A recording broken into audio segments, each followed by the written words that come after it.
Well, happy recording day to you, Kevin. Happy recording day. I normally look forward to this, but especially now when there's really nothing to do aside from stay in my apartment, I really look forward to it. It definitely adds a little bit of substance to my existence. I can do something. Yeah. Not like find a cure, but I can talk about trailers. Yeah, we all have our role to play. And we're actually recording a little later than we have been the last couple weeks. I told Kevin, I'm like, I can't record until after 6, but I didn't tell him why. And the reason why. I just accept that you have like a crazy life. Oh, no, absolutely. Never have I ever had a crazy life. So I did a virtual Star Wars trivia, like Oh, no kidding. through a Zoom thing, but you had to like pay to enter it, and there was like actual prizes and stuff. So I'm like, Did you pay credits or actual money? Republic credits are no good here. That's No, it was actual money. It was like $7 to enter. not bad. Okay, so there's 120 people in the competition, Sure. and I was very disappointed to get 5th place. You're in the top like 4 percentile. I know. I was. The other 4 probably cheated, so It was very difficult to cheat because it's a time thing. So you only have like 15 seconds to answer each question, and they're multiple choice. And every second, you start to lose points that you waited to answer. there it is. It's actually a really great system for encouraging people not to cheat. And there was 31 questions, and I got 2 wrong. I guess what you can do now with like the time you have during quarantine is you can make a time machine and go back to your previous self and give yourself the 2 correct answers so that way you can win Star Wars trivia. I don't deserve it. Moving on. You can build that time machine on your own time. Yeah. Because we have to talk about movie trailers. We have movie trailers to discuss. We have a full 3 trailers to talk to you guys about today. If you're hungry for the queen of indie dramas, that's Elizabeth Moss. She stars in Shirley. We'll be talking about that trailer. If you are missing out on the King of Queens, a la Kevin James, turns out he's in a movie, and that is called Becky. We'll be talking about that. And if King of Queens makes you wish that there could be a king of another New York borough, good news. We have the King of Staten Island. All those round out. We'll get to those right after this theme song. You can't haul your stuff without a trailer hitch. Trailer hitch.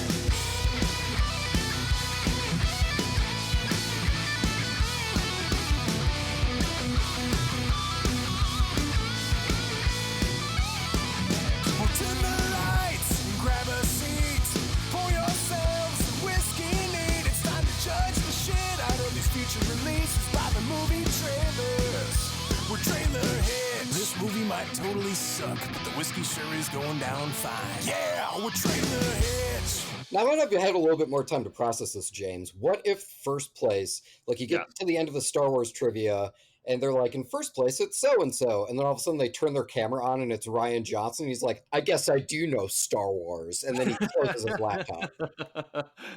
People would still be convinced that he's not a Star Wars fan. He even ruined Star Wars trivia. Yeah. You know who has good fans, though, James? Trailer Hitch. Welcome to Trailer Hitch, everybody. I'm Kevin. Do we have good fans? I'm James, by the way. All the fans I've interacted with have been incredibly pleasant. Some You of them interact with fans? Yeah, you really should open up the Trailer Hitch email that we have that I listed. We have an email? For God's sake.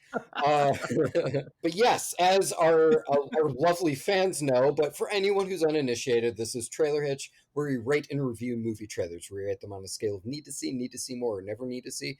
If James and I both give a trailer a need to see rating, we celebrate. Then we go see the movie, report back to you guys in a segment called Trailer in the Rear View, where we review the film and talk about the trailer in retrospect and see how it matched up with the film.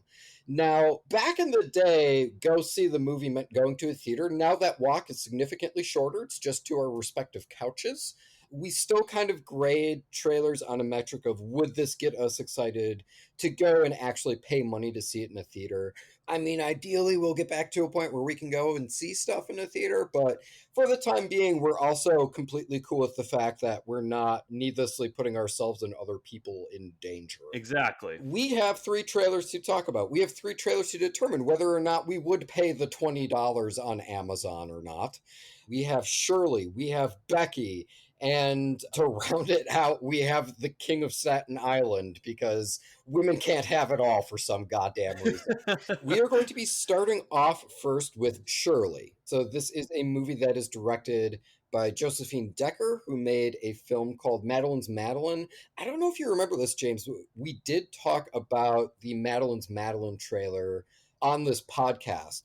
And the trailer, and by extension the film, because I saw it, were both very impressionistic and very artsy, and it was very improv based. And even though James and I are recording this a mile and a half apart, I can feel him starting to nod off a little bit. Now, did this trailer make him nod off? Is it just as strange and impressionistic as Madeline's Madeline? We're about to find out. This is Shirley. I read your story.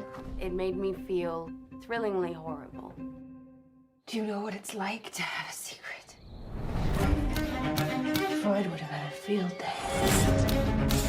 I'm counting down from 3. 3, 2, 1. What becomes of your dear heroine?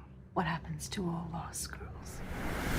They go mad. Don't call me Shirley. Call this trailer Shirley instead, because this is Shirley. This is directed by Josephine Decker, written by Sarah Gubbins. This is starring Elizabeth Moss, Logan Lerman, Michael Stuhlbarg, Odessa Young.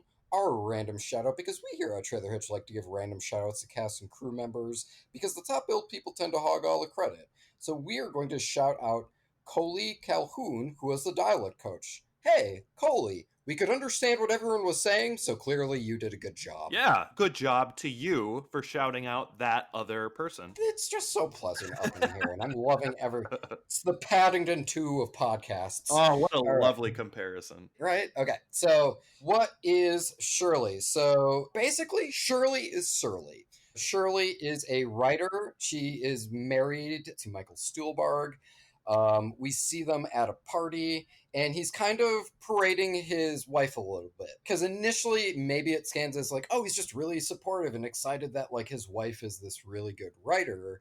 But you can kind of tell by how surly she is, she does not like the attention. She's like, I just wish I could drink myself to death. And Michael Stuhlbarg's like, well, hell, let's get some more cake, folks. From there, we go to this other younger couple, and they've been invited to stay at the place. I'm not sure why, because it's abundantly clear she doesn't like the company, Shirley. But for right now, we'll operate under the predication that Shirley is like a cantankerous neighborhood fixture. So it's like anytime anyone moves into this neighborhood and they're like, I'm idealistic, they're like, go over to Shirley so you can get yelled at. So anyway, this young woman, Odessa Young, she finds the story that Shirley is working on and reads it. And this woman steps up and is like, by the way, I love your story. It made me feel thrillingly horrible. From that point, James, we pivot on a hairpin. We immediately go to Shirley saying, do you know what it's like to have a secret? And it's like, oh shit. What's the secret? What's going on here? Michael Stuhlbarg's character is saying things like, oh yeah, this Odessa person, I mean, she seems like kind of an idiot, but I feel like she could work. And then we get some talk about people going mad. And then the trailer itself goes mad. We get a lot of really weird impressionistic imagery. We get Shirley sitting out in a desk in the middle of the woods, staring dead ass into camera, looking pretty spooky. We see like a woman with her face blurred. It's all within this montage. And then I think the line we end with in the trailer is Elizabeth Moss's character being like, you know what they say about women? Eventually, they'll go mad. Yeah. And then Norman Bates comes in and he's like, it's not just women. We all go a little mad sometimes. Either that or just another woman comes in and is like, not all women go insane. And it's like, ugh, that's not the point. And thus we have Shirley. So out the gate, I will say I did really like the imagery in this. This does really favor a lot of tight compositions, a lot of handheld. It kind of felt a little bit like Lars von Trier, but a little bit smoother, so maybe some more traces of like Terrence Malick. Okay. If he did horror! I thought that it ended up really working, and it did end up building a layer of intrigue throughout this trailer that had me really interested. And the trailer going mad, I'm like, this is so cool. Like, I wonder what this means in reference to our characters. And what is the secret that Elizabeth Moss holds? And then we get to the end, and it's like, is the secret just she goes mad? And then the trailer was over. So definitely from a narrative standpoint, I was given a hook. And though I don't necessarily need to have every single question answered, but at a certain point to give me something meaty like that, to really not provide what the stakes are. Like, what does it mean for you to now have the secret? Are you going to go mad too, young woman who is hanging out with a surly writer? So I'm not sure how invested I am in it emotionally yet. But how about you, James? I mean, I'm not invested emotionally in the story. So if we're going off, let's say we were a podcast that focused only on the story of trailers, it leaves a lot to be desired. So I'd agree with you there in terms of story. But I thought this was edited superbly. You know, you go into a trailer of a movie with just the name Shirley, and it's just like, It could be anything. I'm already like half asleep with that title. And then the beginning of the trailer is not bad, but it's, I guess where I'm getting at is the hook for the trailer doesn't really come in until maybe the midway point. In which case it starts, like you said, starts to go mad, and the editing of the trailer is really fantastic. I really loved it. And with how well they delivered the goods in terms of the editing of this trailer, I personally didn't mind that the secret was left at just like a passing thought. It's like, hey, we have a secret. Maybe it's that we go mad, but maybe it's something else. Yeah, basically, yeah. They do reference Macbeth. The Scottish play. Yes, Yeah. thank you. Well, I'm not an actor, so I can go around just saying it willy-nilly. It's all you folks that get on stage that get struck by lightning if you say it out loud. Or a sandbag falls on you or something. Yeah, exactly. To make sure you don't whistle, whatever you do. So it's like, I don't know, maybe knowing Macbeth, I would have a better reference point. But if I do go and see this movie, I've noticed that there have been a few horror movies within the past 5 to 10 years that kind of operate under a 2-act structure where the first half is all slow build and then the back hour is just like bug fuck insanity. The one that I know you've seen, James, because I was sitting right next to you, was Mandy. Because, like, Mandy is a slow build first hour, and then it's just fucking insanity for the back half. But it was... Okay, I'll let you finish. It's fine. okay, we can bring it up later. Yeah. But other movies in this category are like Mother, the Darren Aronofsky movie, Antichrist, if we're going back to the Lars von Trier well, which who wouldn't want to do that? What's interesting is, for the most part, like, I've seen the trailers for all of those movies, and none of them get across. It's basically 2 movies in one. Like, we definitely saw the trailer for Mandy. We didn't necessarily get how slow and meditative that first half was going to be. Now, if that's what this trailer did, which is, no, we're just trying to sell you on the fact that it is like one of these 2-act structure horror movies, I'm more than willing then to go back and amend this and be like, oh no, in that case, I think this is a really noteworthy and good trailer then. But I don't feel like, as of right now, I have enough context to know whether or not that's what this is going for. And time will tell. And, like, I'm kind of interested to see how this trailer will play, having seen the movie. But alas, I have not seen the movie yet. You haven't? I know, I'm slumming it. And all I have is time right now. Yeah.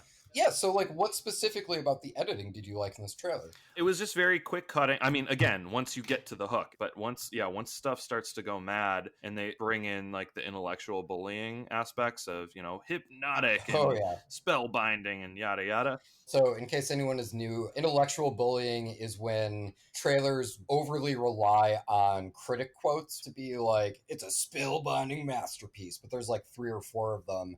And we call it intellectual bullying because it's more or less the trailer telling you what to think about what you're watching and being like, well, all these smart people liked it. You want to be smart, don't you, buddy? Yeah. And yeah, I would agree there is definitely some intellectual bullying. And once we get to that part, that's when the trailer really starts to go lean into the madness. And the performances are really captivating. Just really, really engaging stuff. And these are just snippets. In addition to that, there's also little stylistic things like, and I won't go through like all of them, but one specifically, because she's very much on her typewriter, Elizabeth Moss, a lot of the trailer. And, you know, with the kickback of the typewriter, when you go, you know, and it goes I'm trying to do my Foley work here, Kevin. It's not doing as good. And I'm right there. I could visualize the typewriter the entire time. It's like those classes are really you know, or whatever.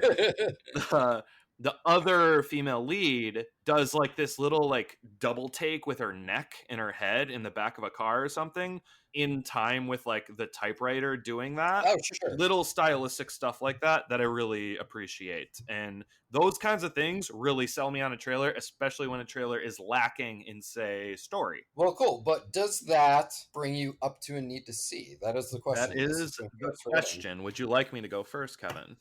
I would. It actually does not quite bring it up to a need to see it for me. It's a pretty high need to see more, though. I loved the style, but I am a little bit more interested now. Having hear you talk about it, I do want a little bit more in terms of story. But I got burned before, especially with Mandy.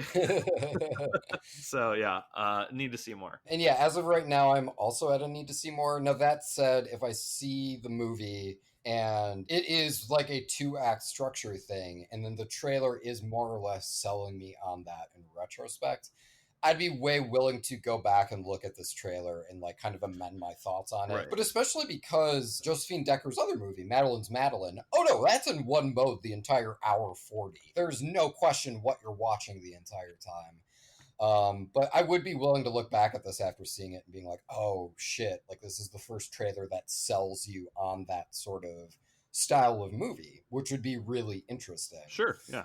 I'm not saying I'm seeing it in a theater, though, because I'm going to need to see more, baby. But all right. We're going to move on from that. We're going to move on now to the only person with the good hair in quarantine. This is Becky.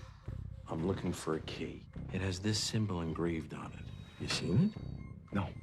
Well, that leaves little Becky. Wait. I'm not going to let them get away with this. Becky! You're clearly a special girl! I don't want to have to hurt you. But I do want to hurt you real bad. Oh my God, Becky, look at this trailer. This is Becky. This is directed by Jonathan Milott, Carrie Murnian. This is written by Nick Morris, Lane Skye, and Ruckus Skye.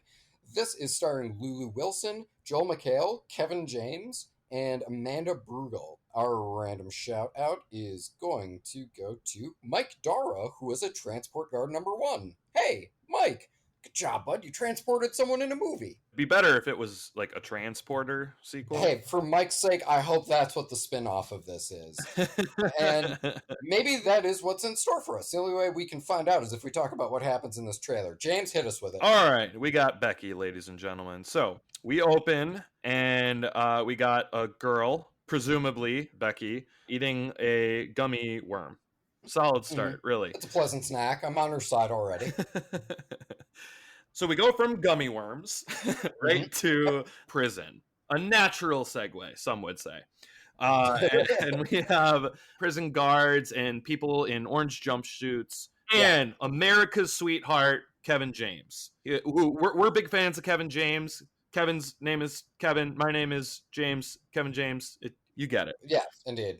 Big Paul Blart fans. Literally every movie he's ever been in, we can get behind that. Oh, wait, pump the brakes. Because he is a Nazi. He's a skinhead Nazi in prison. Not a good bloke, if I'm being honest. Yeah, I can agree with the not a good bloke statement. This is already setting us up for the green room comparisons, because we have actor who normally you wouldn't think would be a Nazi is a Nazi. Patrick Stewart, both with bald heads. Both are bald. Yep. Patrick Stewart, Kevin James, really the same school of acting, I think, that they both came from. Exactly. Both knighted, maybe. Kevin James is knighted, but Adam Sandler did it. I don't know if it has the same ring as the Queen of England. No offense to Adam Sandler, but Adam Sandler's would be more like Sir Kevin James. You have to pronounce it that way every time. Although, fun fact, Adam Sandler has also knighted Paul McCartney. He's the only person in the world to be knighted by both the Queen of England and Adam Sandler. What a guy. What a minch. So the prison scenes are intercut with, we're back with Becky and her dad, Joel McHale, on a road trip.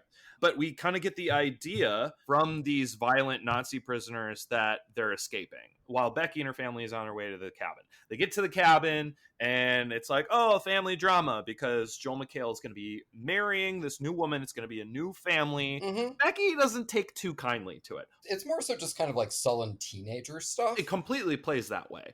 And Yeah. But what, as a viewer and knowing what they were intercutting with, I have a feeling there's going to be stuff you're going to dislike even more than a new family dynamic coming up. And I was right, Kevin. Because, Becky's sitting there like, ugh, now two people can tell me to go to my room. This can't get any worse. And then... This is literally the worst thing that could have happened to me today. Oh, no. So, while she's off in the woods, that is when America's sweetheart Nazi Kevin James comes and knocks at the door. And I will stop saying that, I promise. Just not today. Because that's what this movie's about. And he, in a very calm demeanor, not unlike Patrick Stewart in The Green Room, kind of just like lays things out for this family. Like, look, we're looking for a key. We think you guys know where it is. Just help us out. And then he's like, where is little Becky? I think that's when Becky is also aware, like she's keeping tabs on the house and she knows that it got like infiltrated. And from, I think it might be from a tree house or something, or maybe a shed out back. That's when she realized, I need to go full Kevin McAllister on this Nazi's ass. Hell yeah. Yeah, that's when she really starts setting up traps, getting the proper wardrobe that looks badass. A lot of quick zooms on like the things she's setting up. Felt very like Edgar Wright at some times. Yes. Then it kind of does montagey stuff. And then it ends with Kevin James literally saying her, I don't want to hurt you, little girl. And Becky says, but I do want to hurt you really badly. And then fucking sparks him up with a flamethrower. Yeah. I think what happened is Becky literally watched the trailer for Shirley right before this and was like, oh, this is the time where I'm supposed to go mad. Let's do it. So there you go. That's my rundown. All right, very cool. Yeah, I mean, the comparisons flew in heavy and fast for me when I first started watching this trailer. I think I was kind of waiting to get but this is what makes Becky Becky. And the sullen teen aspects of it are kind of interesting. But Becky, really, when it comes to the setup of here are the Nazis coming and kind of being menacing to her dad and soon-to-be stepmom, and then the neo-Nazis break into the house and commit some kind of home invasion. She's like completely not a part of that because like she's like off going in the middle of the woods, which I'm fine with. But we do end up losing our title character, and because of that, because I don't have like as acute a connection to the character, then it does just become, okay, now I'm just going to compare it to Home Alone. Yeah, there was like that whip hand that kind of reminded me of Edgar Wright. Like, we get that there's going to be violence in the trailer, and we see Becky covered with blood at certain points, but really the flamethrower at the end is your, like, first taste of what to really expect, aside from Kevin James tripping on some wire. I needed more of something with this, whether it be Becky the character, or how goofy and gratuitous the violence was. And I don't know about you, but I did not think the score for this trailer really worked. It felt very chaotic to me. Chaotic, but like also it made it seem far more dark and sinister, especially given the tone and the fact that, again, this is Green Room plus Home Alone. Right. Like, you give that to me on paper, and I'm like throwing some yucks and I'll see you there. And I was hoping that like this would be more within that tone, I guess, given the premise. Otherwise, Kevin James, I think we should focus on because he is definitely being cast against type here in a big way. Because as you said, man, he's America's sweetheart. He is the King of Queens. However, I think the scene where he shows up on their porch and is being all menacing and codedly racist, I found that effective. I was like, shit, yeah, he's pulling off intimidating right now.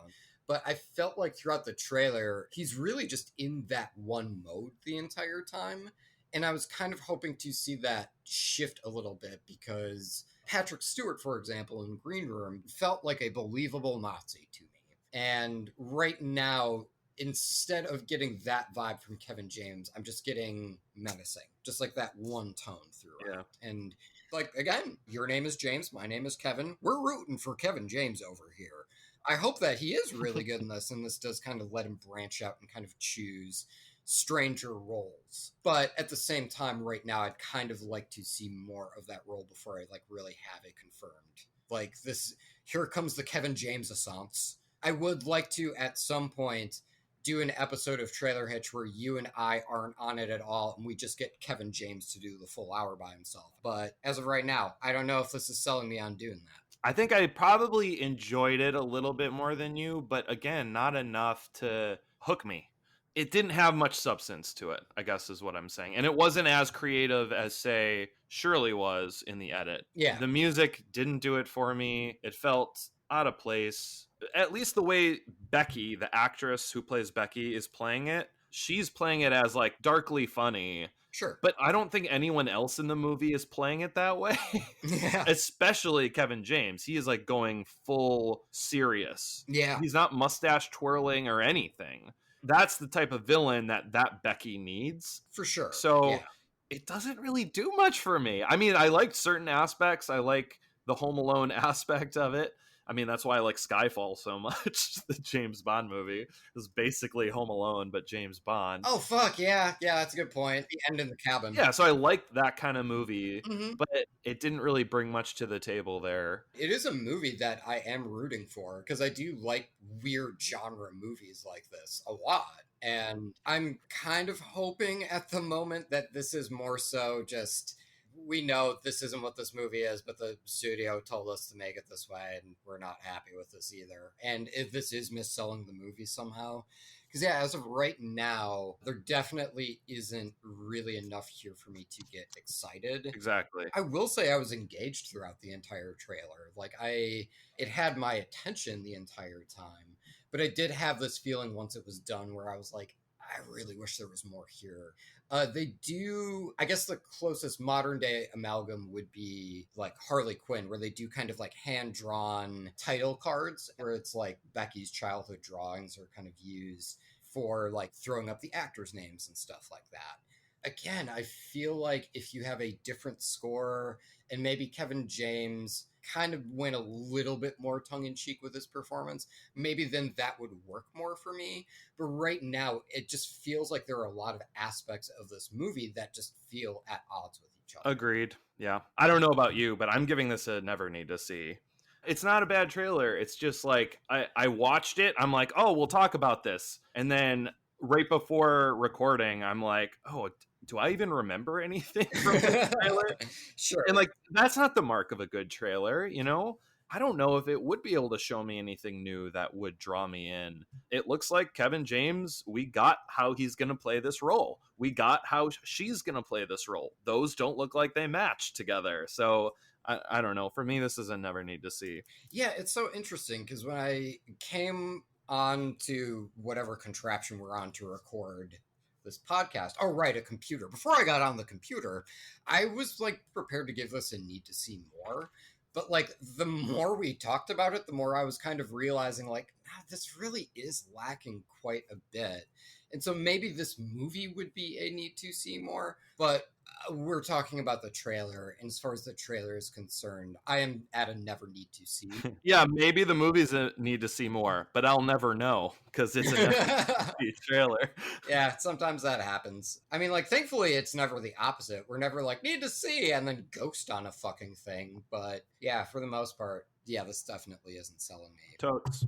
All right, man. Well, you want to move on from the King of Queens to the King of Staten Island? I really do. Cool, let's get over to this other New York borough. What are those numbers on your arm? Oh, that's the date my dad died. Knock, knock. Who's there? Not your dad. I've been dating someone. The first guy you date in 17 years is a fireman, just like that? You don't think that's weird? What's wrong with being a fireman? It's fine if you don't have kids, because you don't know if you're going to come home or not, and then your kids are fucked up. I gotta tell my mom you tried to drown me. To the above ground pool, you're like fucking 8 feet tall. Hey, I'm walking here. but I'm sad about it, because this is The King of Staten Island. This is directed by Judd Apatow, co-written by him, Pete Davidson, and Dave Cyrus. This is starring Pete Davidson, Marissa Tomei, Pamela Adlon, Steve Buscemi, Bill Burr, Kevin Corrigan, Machine Gun Kelly, of all people. Our random shout-out is going to go to Vincent Schitici and Jeremy Sellenfried, who are the tattoo makeup artists of this movie. Okay, all right, I like it. I dig it. So good job, guys. These definitely seem like believable tattoos for this world. We're going to be kind of making fun of them a little bit in here, and just know it's not a reflection of your work. I believe you did exactly as you were told to do. Speak for yourself, Kevin. All right, yep. If you want to dunk on Vincent, you can do that on your own time. I'm not happy. All right, so King of Staten Island. We open with a group of 20-somethings hanging out. One of them points at Pete Davidson's tattoo, and they're like, what are those numbers? And he reveals it's the date my dad died. He was a firefighter. And one of his friends gives him shit for it. So, like, immediately we get the sense that, like, Pete Davidson is hanging out with not just burnouts, but people who aren't very attentive to his needs and what is affecting him and his traumas. We then reveal that Pete Davidson is still living with his mom, even though his sister is progressing beyond him. So are you talking about the movie or Pete Davidson's life? It's 6 of one, half dozen of the other. It's a Judd Apatow movie. And so Judd Apatow... Judd Apatow is like, what happened to you? And he just records for a little bit. And he's like, I'm going to write that down exactly as it is. And it's like, maybe you can do something else, though. And he's like, nope, it's going to be word for word. Here we go. So yes, Pete Davidson still lives with his mom. Now, in terms of like, okay, so we're getting a lot about like how he's sort of stuck in life, but what is he like? Tattooing. Is he good at it? Not really. They're kind of jokey tattoos. We see at one point he's done a tattoo of Obama, and it does not look like Obama at all. Right. He's definitely a work in progress as an artist. And eventually, his mom starts to date a fireman, which he is not pleased about because she's more or less replacing his dad. And eventually, his mom's like, you should really like fucking do something around the house. And eventually, soon-to-be stepdad is like, hey, why don't you be a firefighter? And he's like, but my old man was. And then he hangs out with firefighters and has a very pleasant time. And he connects with a bunch of people, but you can still tell there's some conflict there at the end. And that is the general gist of what you have going on in this trailer. Pretty standard dramedy type stuff, I'd say. Yeah, dramedy. To a degree, I would count this as a coming-of-age movie, even though it's not a teenager we're staring at. This is clearly someone who is going through a pretty hard emotional period, trying to figure out who they are. It's basically like a coming-of-age film, but instead of a teenager, it's a 24-year-old, which, like, to a degree, that's a lot of Judd Apatow's movies. Sure, yeah. So I think what I like about this is it is a self v self story. Because ultimately, Pete Davidson, the fact that he's not able to adequately get across how he's feeling, not just to the other people around him, but to himself, is the driving force of this story. Because ultimately, like, I mean, who gives a shit if she's dating someone else and he's a firefighter, man? So it really is. It's a movie about him kind of trying to reconcile with his own shit. And I do like that the movie's not going really overboard and tipping its hand into that. But at the same time, because it's self versus stealth and there isn't really an external conflict, like a major one, it gets kind of whiplashy at certain points because again, coming of age film, there's got to be a scene with a pool. We see Bill Burr, who plays soon-to-be stepdad, throw him into a pool. And, like, they argue with each other. But then immediately after that, we get Pete Davidson now hanging out with these firefighters. There's that great song where they're singing along to Tom Petty and no one quite knows the words until one choice line. And, like, that's a very good scene. But definitely it's like, oh, okay, so I guess things are going to work out okay for them. I think if you need more of, like, an ABC sort of storyline, I feel like this might kind of, like, throw you for a loop a little bit. In terms of the character, he's entirely in stasis, aside from the tattoo thing, and a lot of the movie does seem to be other characters giving him ultimatums and lessons, and he does kind of come out of his shell. He's able to adequately say what draws him to weed at the end, but otherwise, I mean, like, other characters are kind of prodding him into that direction. And I think what anchors it is, I do think Pete Davidson is like a relatively charming dude, and I think he does anchor the trailer. I don't know why there are people who hate him so much, but I think if you hate Pete Davidson, this isn't going to change your mind about him. But I've been talking for a bit, James. Tell me, what's going on with you? What are you thinking? I really like this trailer a lot. This is my kind of thing. I mean, I haven't been shy about that on the podcast. I like coming of age movies. Uh-huh. I haven't actually gone on my way to see one in a while, even though I give them like need to see it all the time. Gasp. Mid-90s, 8th grade, like all, It was good. Yeah, all these movies is just like, I always just am completely enamored with the trailers. I never really get around to seeing them. It's the case with this movie too. I really loved it. Loved the music. Loved the acting in it. I don't know of anyone that dislikes Pete Davidson. For a very long time, you know what, Kevin, actually I changed my mind. I'm not going to dive into the people versus Pete Davidson thing, because I don't care that much. So talking about what people are mad about on the internet is really it's just a recipe to make yourself mad. So yeah, but for the little amount I knew about Pete Davidson after seeing this trailer, I'm like, I really connect with this a lot. Like, it's not one-to-one. Like, I didn't have a firefighter dad who died in a fire. You know, I'm not still living with my mother. I'm not a tattoo artist, blah, blah, blah.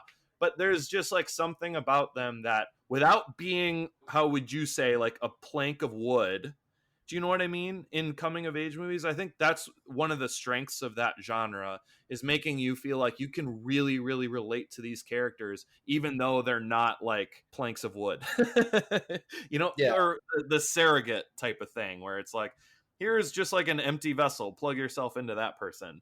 This is clearly not an empty vessel, not a plank of wood, a full-on character with completely different life experiences than me, but I can totally just like see myself in him. And that's like insane and really cool.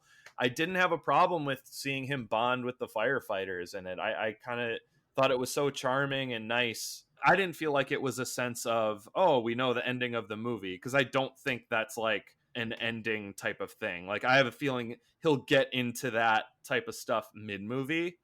Well, what I like about the trailer is, even though it feels like it kind of resolves that conflict with the soon-to-be stepdad, what I do like is the ending. I don't want to call it a montage, but it's him driving in the car and we're cutting on beat to the song that's more or less focusing on all the people who he feels like he doesn't want to disappoint. So it's like his mom and like this girlfriend and like now these firefighters.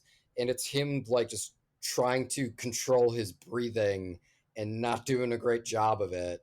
And then finally like him exhaling, and you can tell he does not have his shit together. Yeah, he's screaming internally at the wheel. And yeah, definitely. Yeah, I can relate to that kind of like overwhelming feeling. And so there's a lot of stuff in it that I liked. Sorry, I didn't mean to cut you off. So what you were saying is it like culminated to a good spot there for you? Yeah. And I feel like that does make it feel like I haven't seen the entire movie, because if they ended with like him high-fiving a firefighter in freeze frame, I'd be like, well, fuck, all right, that saves me. It's a Judd Apatow movie, so that saves me 4 hours. They just go down the like firefighter pole together and just like laugh the whole way down. Yeah, exactly. And he's like, every floor is a different person from his life. So his mom and his sister, and like he's high-fiving all of them as he's going down the pole. Yeah, exactly. If it ended that way, I'd be like, all right, I don't need to see this movie. But I mean, ending it on a note of internal conflict, which again is what is driving this movie, I am like, okay, cool. Like, you are setting up that there is more to this story than what we've seen. Like, there's going to be additional conflict here. And I thought that was a really smart choice from a trailer standpoint. I totally agree with you. And just as much as you know how I feel about these, I know how you feel about coming of age movies. So I'm gonna let you go first and Sure. say how your review is. But it sounds like you liked it more than some other coming of age films we've reviewed.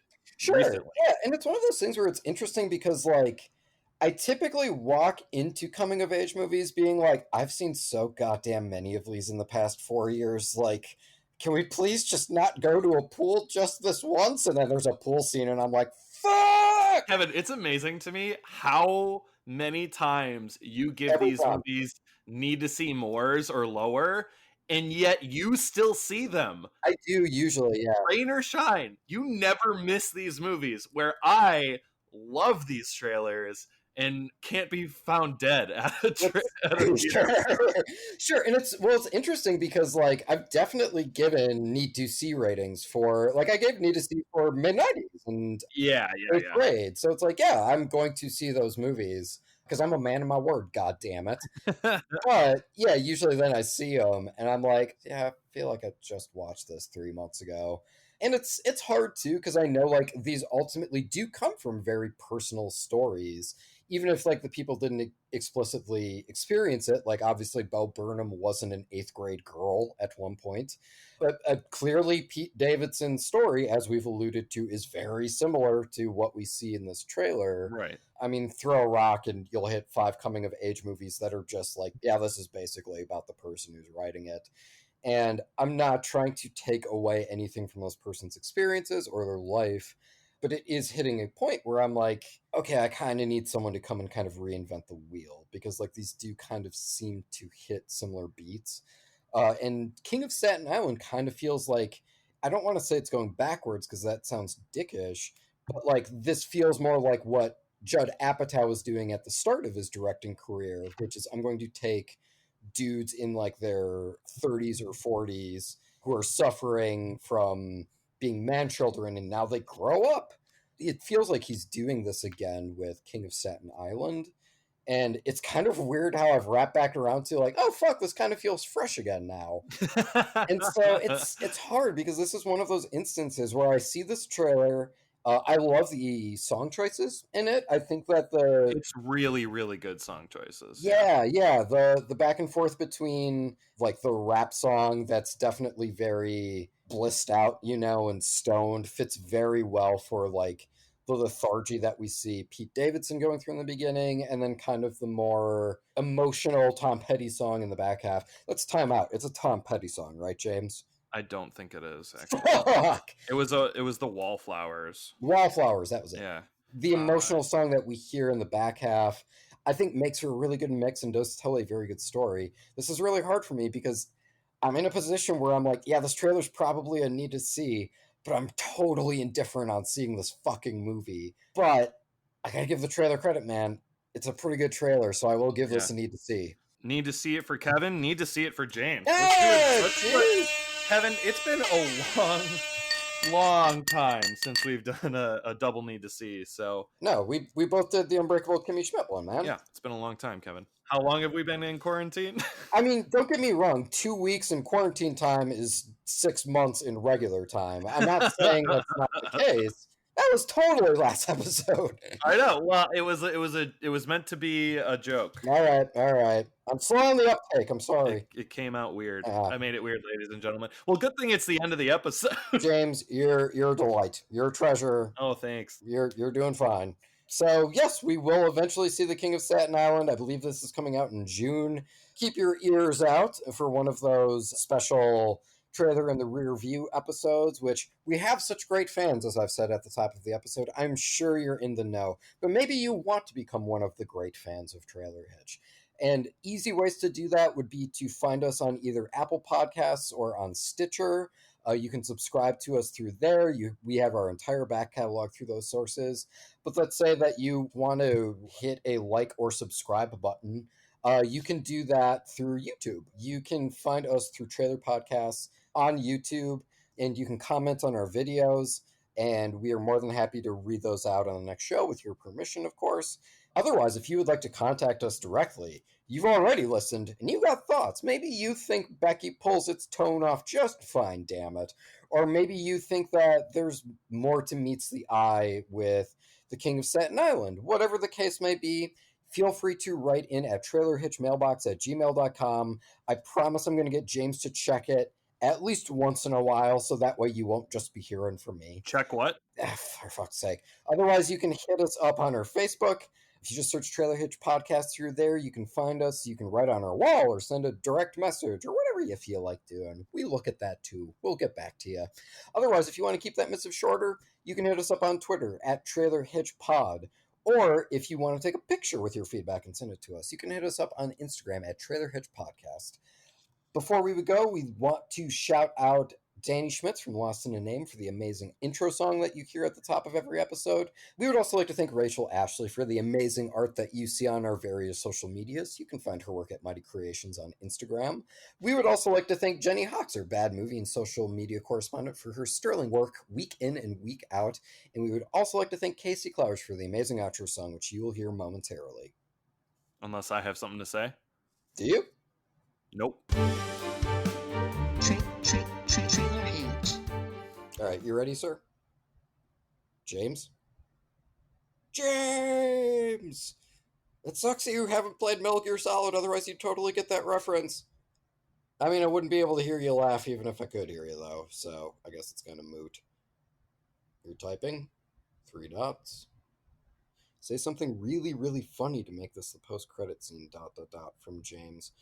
The amount of fucking pressure that gets vaulted on me, I swear, I pitched this boy an intro joke, and he was like, oh, I feel like we could do better. And then he did nothing to prove that for over the course of the 15 minutes we discussed, and it was very stressful for me. Let's see, what would be a good punchline to this? I feel like the best punchline is James just gets his microphone on and we can record the episode. James, get your mic on, for God's sake, I'm drowning here.